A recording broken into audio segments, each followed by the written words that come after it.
Hey movers, shakers, and the stuck but curious.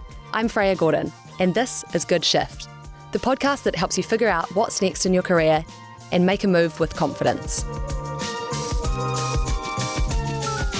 My guest today, Danii O'Malley, spent years feeling like she was getting it wrong.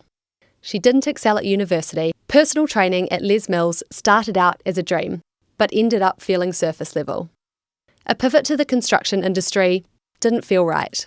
Each time she moved on, it probably looked to others like she couldn't stick with anything. But here's what's powerful about Danii's story. It proves that there is no linear path to finding fulfillment. That's exactly why having a variety of guests on Good Shift really matters to me. We all get to the same place of fulfillment through different routes, and it really lands in your lap, which is something that we continue to reinforce on this podcast. You have to actively seek it and build your own path. Today, Danii is a qualified holistic coach in her final year of studying to be a naturopath, running her own business, Flourish Health, and about to open her own clinic. She kept listening to that inner voice that said, "This isn't it," even when she could have given up searching. That willingness to keep going, even through health crises, financial uncertainty, and motherhood, eventually led her to where she belongs. Danii's journey shows that sometimes what can look or feel like indecision is actually the courage to keep looking for work that truly fits. She's learned practical lessons about trusting your instincts, managing the financial reality of career changes, and building a business around something that she genuinely cares about. If you've ever felt like you're the problem because nothing seems to stick, or wondered how to balance pursuing your dreams with real-life responsibilities, this conversation will give you both the permission and the practical steps to keep going. Danii, welcome to Good Shift. Super excited to have you on today. Thank you for having me. I'm excited to be here. Okay, well, let's jump in and talk some shift. So let's start with, you've experienced what failure felt like early on in your career. How do you keep moving forward when you're facing so many setbacks? And I think let's just give the audience a little bit more context about the path that you've been on and then how you've made those switches. Yeah, cool. So I was really reflecting on this and the setbacks and kind of how I got back up after being knocked down, I suppose. And I think I should probably start with that. I think I am one of those people who does tend to get knocked down and then get back up pretty quickly. But I think what I really learned over time was that every time I had a setback or something that felt like I was being derailed, eventually it actually led me closer to where I am now and to fulfillment and joy in what I'm doing. And so I think over time I slowly learned to lean into that and just sit with what was there for me in that. But at first there was definitely bigger lags in between where I really had to take some space and like reconcile with myself and lean on my support networks as well. So can you talk us through the first few shifts that you made and then how you felt and how you got back up from feeling like you had maybe made a mistake and where you went? Yeah, so I think the first one for me was straight out of high school. So a lot of people are, led to believe that we need to go straight into university. And I wasn't really sure what I wanted to do at that point, like a lot of people. And so I went to university, went to Otago, and I studied all sorts of things. I was failing papers, falling behind, and then I kind of felt ashamed. At the end of those 3 years, having no degree, then I thought, I probably can't keep going with this. I'm spending a lot of money. So that's when I ended up moving to Wellington and I started working in some random jobs. And then I ended up going to the gym a lot during that time while I was kind of trying to figure things out. And then I really fell in love with that feeling of like moving my body and being around people who were really positive and uplifting. So then I ended up studying to become a personal trainer, and that's how I ended up working at Les Mills. So I worked there for 3 years as a gym instructor and in membership sales. And then something just kind of felt off to me. Like I really loved the aspects of seeing people transform themselves and feel good about themselves, but it felt quite surface level. But at that point, I didn't really know what that meant in terms of what I was going to do. So I ended up moving into the construction industry and I worked as a new homes consultant, so selling residential builds to people. And I did that for 1.5 years and it just felt really inauthentic to me. Like I was kind of showing up as this person that didn't feel aligned and putting on this persona of someone who wanted to sell these houses, but it just didn't feel right. And that's when I didn't really listen to my gut and I ended up thinking the reason I'm not enjoying this is because I'm not in charge of the business. So I thought to myself, oh, I need to own my own business in the construction industry and that will feel better. And then things just started to feel really off for me. Like I thought that moving into that where I was in charge and I owned the business would feel good. But as I started to look more and more into it, I just felt that something wasn't right. And so that's when I actually ended up getting a coach. So it was a life coach. His name's Joel Bozade. And I got his help because I thought I needed help with setting up the business. So I kind of went into it thinking, I'm going to get this man. He's going to tell me what to do, how to make this business really successful. But what ended up happening was I did a lot of work on myself, so a lot of soul searching. And then I started to realize that maybe something wasn't aligned, and that's why it didn't feel good for me. So what happened amongst all of that, I ended up falling pregnant, and then that pregnancy ended. After that, I was so unwell, couldn't get my energy back. I was quite mentally unwell, like really struggling with feeling really down, not able to get out of bed every day. And then I thought I need some help. So I ended up working with a naturopath, and it really opened this new world for me. And then started to become really interested in like nutrition and lifestyle medicine, and then started going down rabbit holes. And then I kind of came to this, I guess, turning point of still having sold our house, being ready to buy into this business, and having this nagging feeling in my gut that there was something there that I needed to explore. And luckily, I was still working with the coach, Joel, at the time. So we kind of started deviating off the plan of marketing this business and setting it up to maybe being a little bit curious with like what could another path look like for me. And then that's when I started looking at options. So whether I wanted to look at naturopathy or nutrition, and if there was a way I could make that transition while still working. I enrolled for 2020 to start part-time, and I was able to do that online and then also still work in a marketing role for the head office for the building company that I was looking at buying into. So I kind of had that transition where I had income still for a bit and was going to be studying. But I did have to have some quite difficult conversations at the time. Then obviously a lot of shame, I suppose, because I'd communicated with a lot of people that I was going to be doing this, starting this business, and, I think had to really swallow my pride as well, because I think, it can feel really good being like, I'm going to be the managing director of this building business, and then having to kind of let that go. Okay, Yeah. You've been through a lot, and super impressive that you have taken yourself through so many shifts and managed to keep pursuing your purpose and find something that is now feeling really aligned to you. And I think for anyone listening, that's really inspiring, because so many people I know and so many people that are out there are in the position that you've been in, where they've tried a few different things and they may not have felt that connected to anything. And I do think it's a real thing that you can start to wonder if maybe you just don't like working, or maybe you just don't like certain things.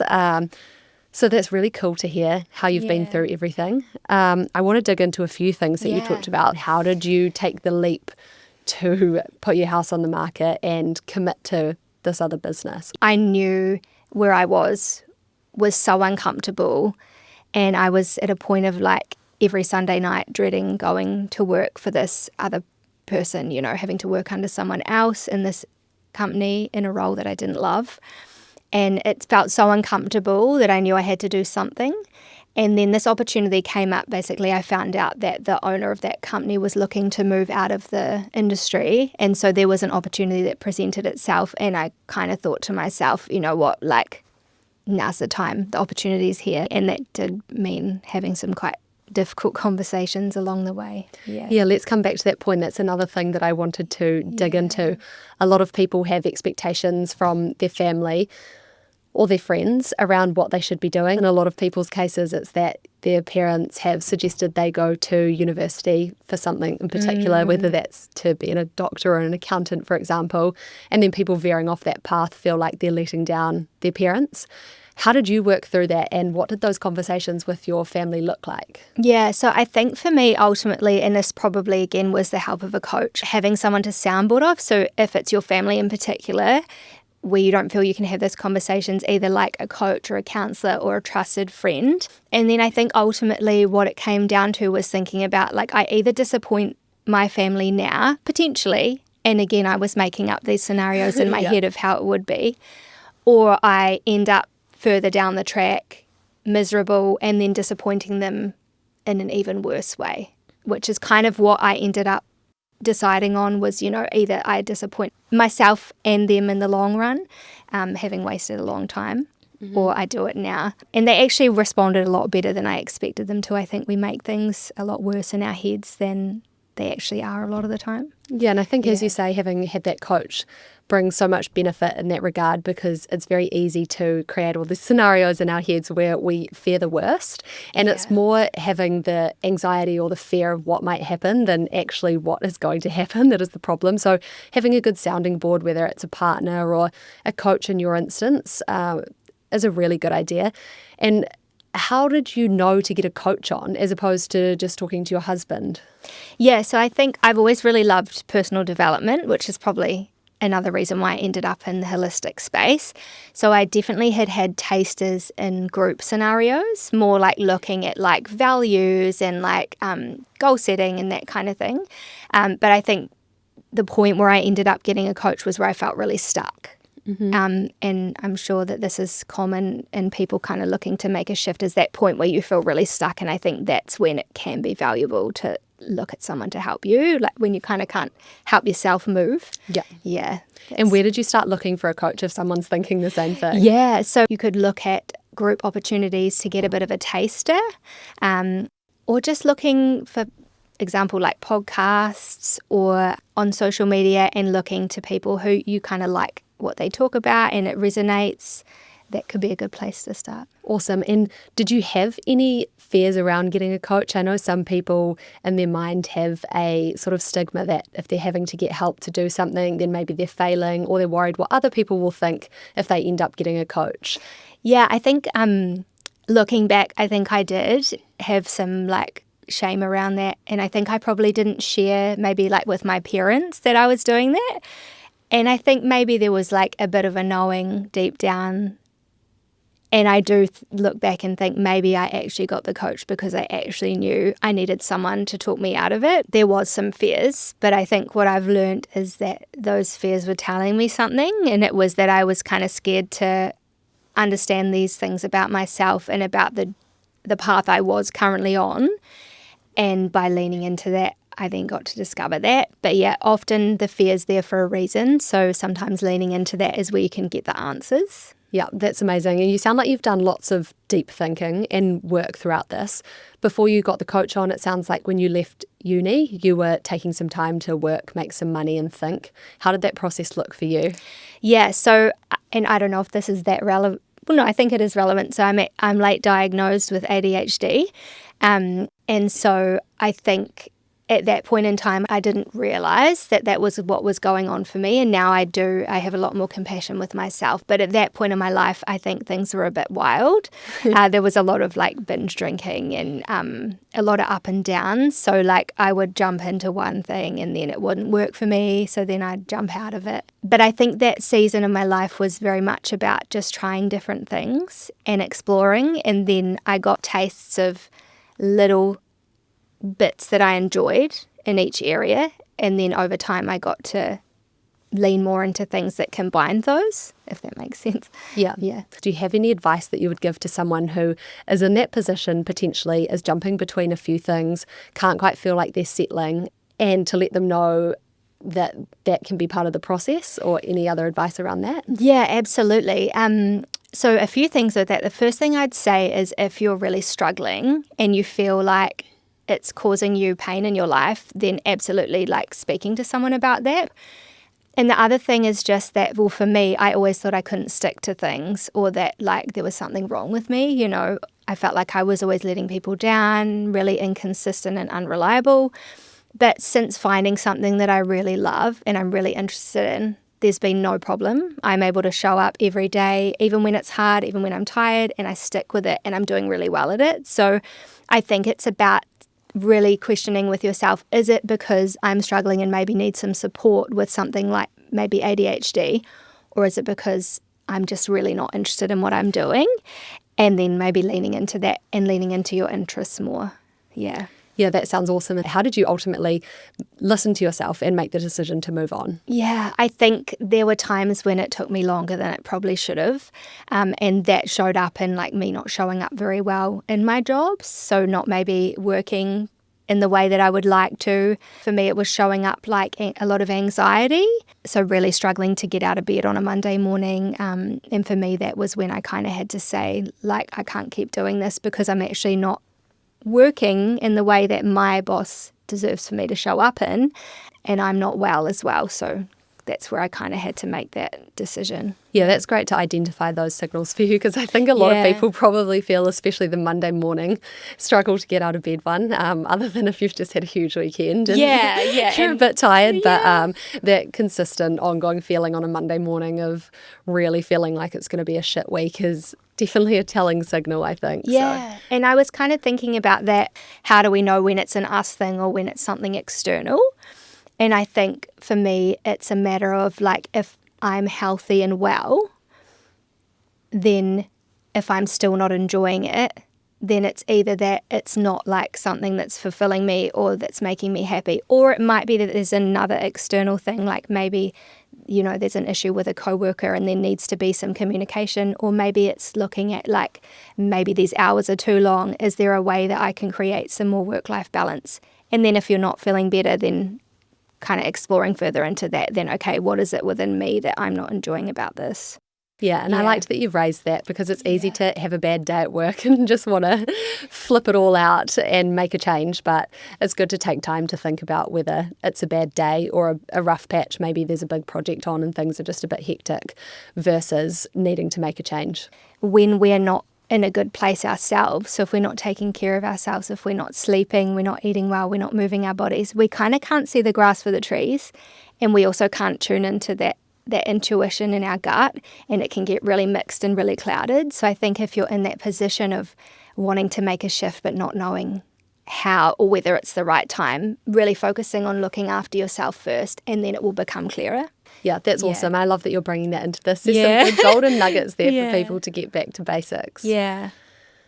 For those who are thinking of returning to study, because you had an interesting experience of really not enjoying studying the first time around, and people who are wondering whether they will enjoy going back or be able to like tolerate it, what would you say to them? Yeah, so this is something I really struggled with, I think, and like was probably one of the hardest parts of the decision, aside from like juggling family life and all that. And I really had to think about this and kind of have a talking to myself about, at university when I was struggling, I didn't talk to anyone about it and I didn't get any help. I wasn't going to tutorials and that kind of thing. And I kind of had to say to myself, like, if I'm going to make this investment now, then I need to make it work. So I tried to do things differently, and I think that's what allowed me to move into studying again, was knowing that I was going to do it differently.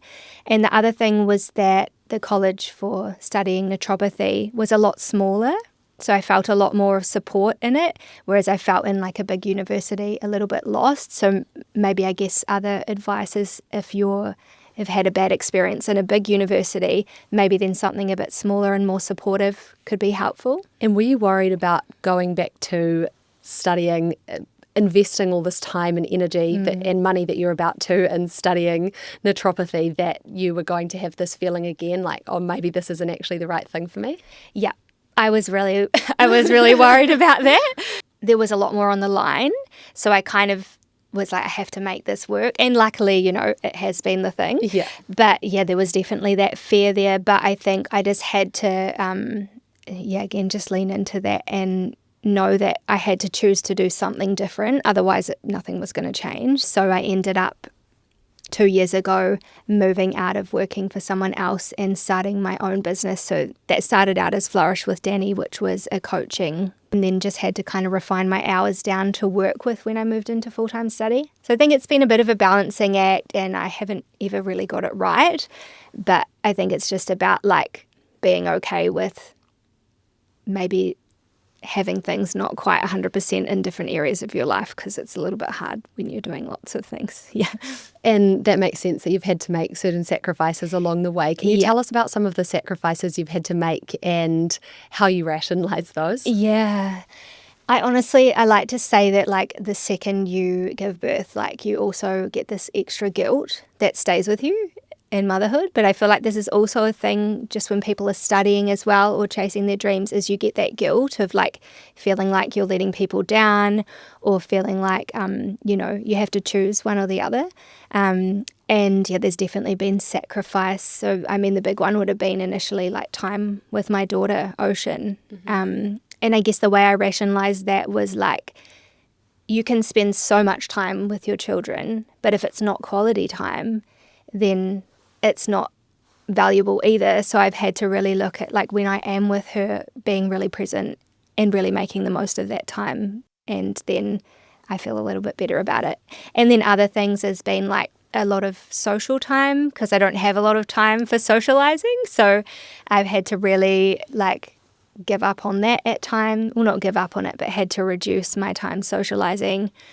Our house has been a bit of a bomb for, like, the last 4 years. And then, there's been lots of sacrifices, I think, but it's just weighing that up, right? Yeah. So do you feel like you're in a place where you're really comfortable with all of the things that you're giving less time to, or whether it's, less time but more quality time, and being able to pursue what you've chosen as your career? Yeah, I think, I don't know if I'd use the word comfortable. I think it still feels a little bit uncomfortable, but I'm closer to the finish line now. But I think it's really important if you go into something like this, and for me it has been to have, like, an overarching vision of what I wanted at the end of it. So I've got this goal of having my own business that's really successful, so that I can have more time with my family and I can have more abundance and, more time to relax and spend time with friends. So I think, like, having that as my, I guess, guiding light or lighthouse has made it easier to make those sacrifices, because I know it's kind of for, like, that greater good of what's at the end. Yeah, and I feel like you're going through the most hectic period now, for sure. I mean, having tried to study and have a very young kid and be starting your own business and everything all at once, whereas I'm sure you're starting to see that you're getting to a point where once the study is wrapped up and everything, and now that you have your own business up and running properly, things will be a little more linear. Yeah, and I think that's it, is knowing that nothing's forever, right? And if you're choosing to go back to studying, really knowing what it's going to look like for you at the end, because then that will kind of help you through those really hard days where you're like, why am I doing this? That's how I keep touching the mic. For sure. Okay, let's dive into a bit of business and starting your own business. We have a lot of listeners out there who are really keen to start their own business, so I want to pick your brain about some of the things that you've learned and some of the struggles. So for people who are starting to think about having a small business or starting something up, what are some key learnings that you would like to pass on? Yeah, and I just want to say that I'm still such early days, right, and learning a lot. But I think the big one for me is, like, the financial side of things. And that's where I definitely have struggled, is understanding taxes and accounting, and I think where to invest my money.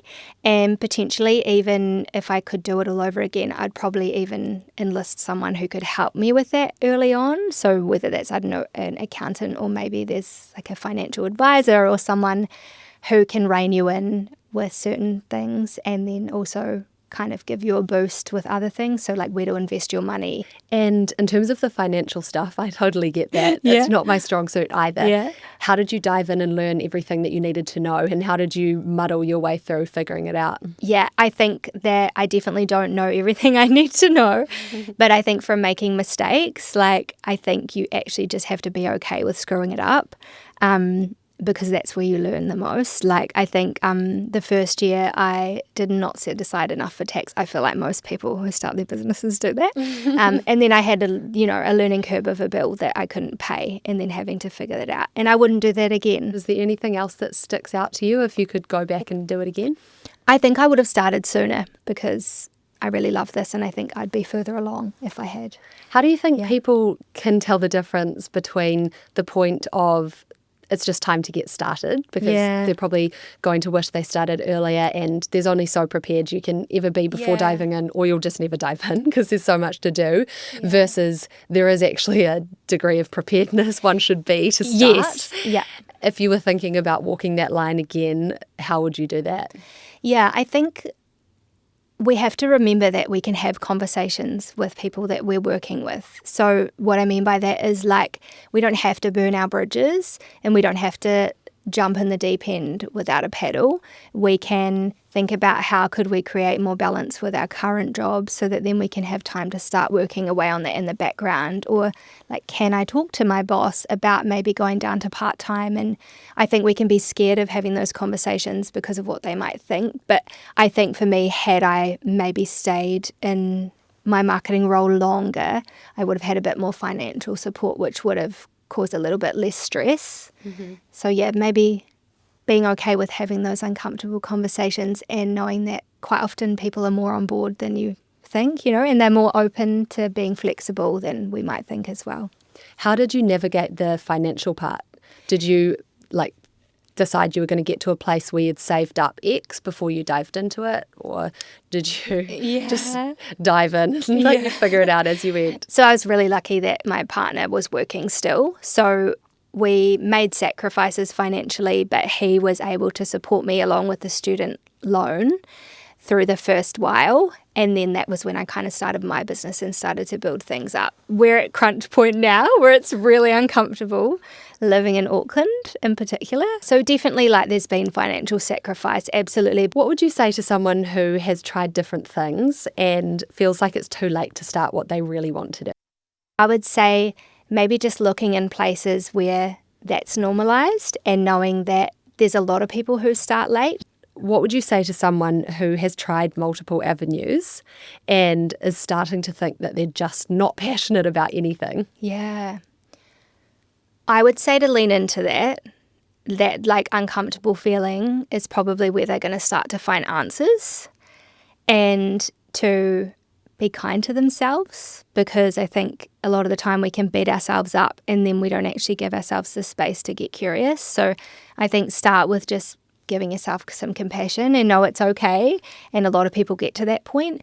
And then just starting to sit in that uncomfortable feeling, and then maybe start asking yourself some questions. So whether that's journaling or creating more space for yourself to, we don't often get a lot of quiet time in our lives, but even just going for walks, or if meditation's your thing.